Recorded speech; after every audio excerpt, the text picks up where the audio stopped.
Have you ever tried doing something or learning something and you just find yourself stuck in the middle of it? Or you just don't have the drive or the motivation to keep going? Sometimes, if not most of the time, the problem is that you don't have enough clarity on that task. This is how it works. And I'll explain that to you with a story. Over 50 years ago, a military plane crashed in a remote region, somewhere in the Arctic. And everyone thought that it would have been destroyed either by the plane crash or by the climatic condition. But a few days down the line, the captain and the crew arrived at a village close by the region. And this was a distance of over 600 miles.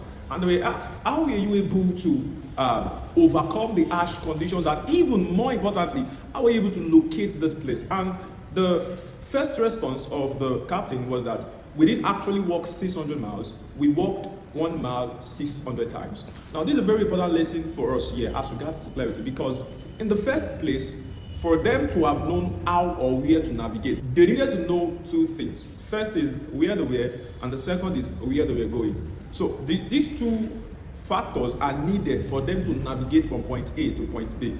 And it seems that in our day-to-day affairs, this keeps repeating itself.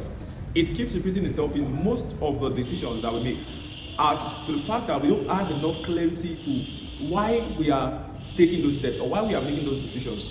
Take, for example, an average high school graduate looking forward to college, and you are wondering that you get to our institution and you lose motivation. What actually happened?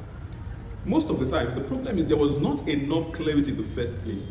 Why am I going for higher education? You want to ask yourself, if you want to become something, and the only path that you can take is higher education. Now, when you get to school, there is a way that you are motivated each day because of you know that there is an end and you know where you are coming from. I am an O-level graduate. I have a certain level of knowledge which cannot get me where I'm going, and I need to become a medical doctor. I need to become a lawyer. I need to become an engineer.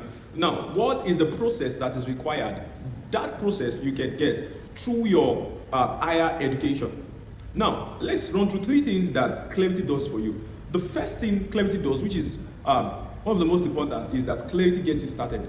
Sometimes I find it difficult to wake up early and start the day, but the very first thing I do is I go to a point of thinking, why do I even need to stand up in the first place? And immediately I get the answer to that, I get up.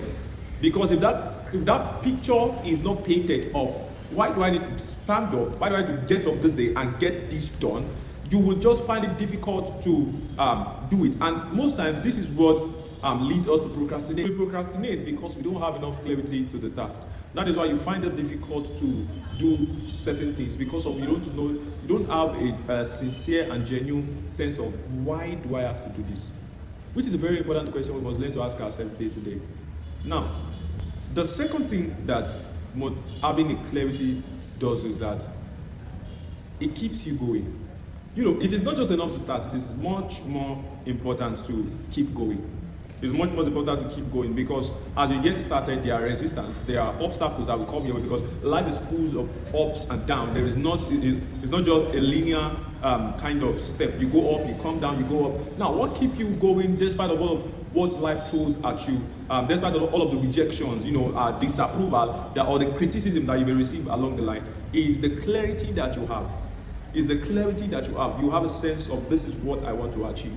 This is what I want to do. This is where I need to go. So regardless of the distractions that you face, clarity keeps you going. Now, the third thing, which is also very, very important, is clarity gives you direction. Take that first. Clarity gives you direction. You really can't get it wrong when you are clear as to what you want to do. If you are clear on a particular task, you already have direction as to that task. And you'll be asking, how do I gain clarity to anything? And one of the big things I have for you to gain clarity is ask yourself the question, why? Ask yourself the question, no matter how little the task may seem, you need to ask yourself, what will I achieve by doing this in the first place? So once you have a clear picture of this is what I want to achieve by doing it, there is a way it prompts you to take action. And it guides you, it gives you direction, and more importantly, it gets you going. And you may want to check up on Simon Sinek, because he's very heavy on the subject of why. And the second thing you may want to do is to practice meditation or mindfulness, as it were. So what I do is sometimes I wake up for a very significant number of time, just there laying down and running through all of the tasks that I have to do and thinking, why do I need to do this? And thinking, why do I need to do that? From asking these sincere questions to myself, I get clarity as to what I need to do, why I need to do it, and how, and even more importantly, how to go about it. Incorporating this habit in your daily life will not only change you, but will transform everything about all you do generally. Because of this will help you to in your studies, in your work life, with your family. The practice of clarity is a life transforming one, and I urge you to ensure that every task when you find a task boring, mundane, you need to ask yourself, go back to the place of why. Why am I in this? Why am I doing this? I hope it helps.